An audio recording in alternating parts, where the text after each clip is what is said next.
Hello সবাইকে, কেমন আছো সবাই? ইতি তোমার ইন্দিরা আরও একটি নতুন ব্লগে সবাইকে অনেক অনেক শুভেচ্ছা জানাই। আশা করি সবাই খুব ভালো আছো, আমিও ভালোই আছি।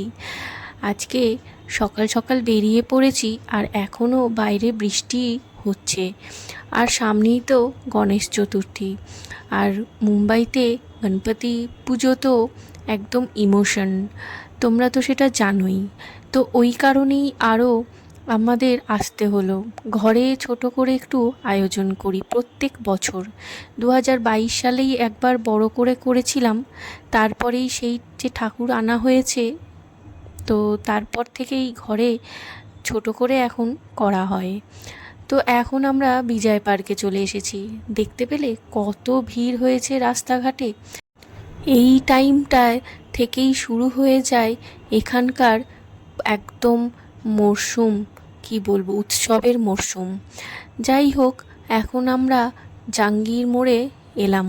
প্রথমেই চলে এসেছি আমাদের গনু দাদার জন্য লাড্ডু নিতে আর মোদক নিতে। তো আমরা তো লাড্ডু বা মোদক জাতীয় কিছু নিলে আমরা এই যোধপুরেই জাঙ্গিরের এখানেই আসি, বিজয় পার্কে। তো এখানে সব থেকে ভালোটাই পাওয়া যায়। তো চলো, কত রকমের মোদক রয়েছে এখানে তোমাদেরকে একটু দেখাই। এই যে এখানে রয়েছে হলুদ রঙের, সাদা রঙের, আর ওদিকে রয়েছে অরেঞ্জ কালারের আর এই চকলেট ফ্লেভারের। এই চকলেট ফ্লেভারেরটাই সায়ন্ত নেবে বলল, ওই জন্য ও নিয়েও নিল।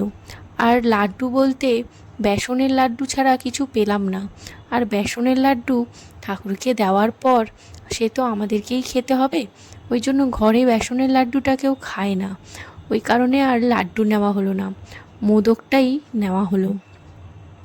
এরপরে দেখো, বাইরে এসেছি, সায়ন্ত ওদিকে নারকেল নিতে গেল, আর আমি এদিকে এই যে ডেকোরেশনের প্রচুর জিনিস বিক্রি হচ্ছে এখানে এলাম। এত সুন্দর লাগে এই গণপতির টাইমে, ভ্যারাইটিস ডেকোরেশন আর সিংহাসন এখানে বিক্রি হয়। এটা প্রত্যেক বছরেরই ব্যাপার। এর আগের বছরও তোমাদের সাথে শেয়ার করেছিলাম। প্রত্যেক বছরই বেশ ভালো লাগে দেখতে, তাই ভাবি তোমাদের সাথেও একটু করে শেয়ার করলে মন্দ কি, তাই না? তো কত সুন্দর সুন্দর সিংহাসন রয়েছে। এরকম সিংহাসন অনেকেই নেয়, অনেকেই ঘরে বড় করে পুজো করেন, তো তারা বেশ এগুলো ব্যবহারও করেন, বেশ ভালো লাগে দেখতে।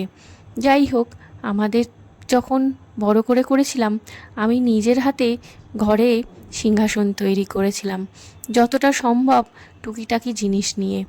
যাই হোক, সায়ন্ত এদিকে ওই যে বললাম সমস্ত জিনিসগুলো কিনলো, আর তারপরেই চলে এলাম বাজারের সাইডে। বাজারে একটু কলা নিয়ে নিলাম। ফলের মধ্যে কিছু ওই নেব, 3টে রকমের ফল, শসা, কলা, নারকেল রয়েছে, আর তার সাথে একটু ফুলও নেব। তার আগে দেখি ঘরের জন্য কিছু মশলা নেওয়ার রয়েছে, আর গণপতি পুজোর কারণেই মামনি তো ভোগ রান্না করবে, তার জন্য কিছু মশলা নিয়ে নেব। যাই হোক, এখানে ফুলের দোকানে প্রচুর ভিড় হয়েছে আজকে, পাত্তা পাওয়া খুবই মুশকিল। জানি না খুচরো ফুল দেবে কি না, তবে একবার গিয়ে দেখে আসি। অনেক রকমের মালাও রয়েছে। আমি আবার খুচরো ফুল নিয়ে নিজের হাতে মালা তৈরি করে নিই, আমার বেশ ভালো লাগে। যাই হোক, আজকে অনেক দাম চড়া সব কিছুরই, পুজোর মরশুমে তো এটা হবেই, স্বাভাবিক। যাই হোক, ওদিকে দেখলাম একজনকে খুচরো ফুল দিল না, ওই জন্য আমি আর জিজ্ঞাসা করিনি, চলে এলাম। তো চলো, আমাদের ওদিকে থেকেই নিয়ে নেব। আমাদের বাড়ির ঘরের নিচে যে মার্কেটটা রয়েছে, সেখানে যে দোকান থেকে আমি ফুল নিই, ওখান থেকেই নিয়ে নেব না হয়, কি আর করব। বিজয় পার্কে এটা একটা খুব অসুবিধে, এরা এই সময় সময় পুজোর টাইমে কিছুতেই খুচরো ফুল দিতে চায় না। যাই হোক, হয়তো ওদেরই কোনো প্রবলেম। তো এদিকে আমি মশলা যেগুলো নেওয়ার সেগুলো নিয়ে নিলাম, আর সাথে আমি ওই যে বললাম নারকেল নিয়েছিলাম। আর আমি আর একটা জিনিস এখানে দেখলাম, সেটা হচ্ছে পেপসি। অনেক বছর, মানে সেই ছেলেবেলায় ট্রেনে বাসে যাতায়াত করতে সেই পেপসি খেতাম 2 টাকা দামের। আজকে সেটা দেখতে পেলাম। তো সায়ন তো ওই জন্য কয়েকটা নিয়েছিল।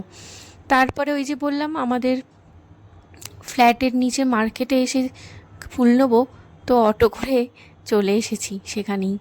আর ওই সুপারি নিলাম, পান নিলাম, এই যে ফুল নিলাম, এই দিয়েই আমার পুজো হয়ে যাবে, মালাও হয়ে যাবে। যাই হোক, চলো এখন আবার বাড়ি ফিরি। আজকে আবার লাঞ্চে বিরিয়ানি করেছে মামুনি। তো চলো, আজকের ব্লগটা তোমাদের কেমন লাগলো জানিও। ভালো লাগলে অবশ্যই লাইক করো। সবাই খুব ভালো থেকো, সুস্থ থেকো, সাবধানে থেকো। দেখা হবে তোমাদের সাথে খুব তাড়াতাড়ি পরের একটা নতুন ব্লগ নিয়ে। ততক্ষণ সবাই খুব ভালো থেকো, সুস্থ থেকো, সাবধানে থেকো। দেখা হবে আবারও নেক্সট ভিডিওতে।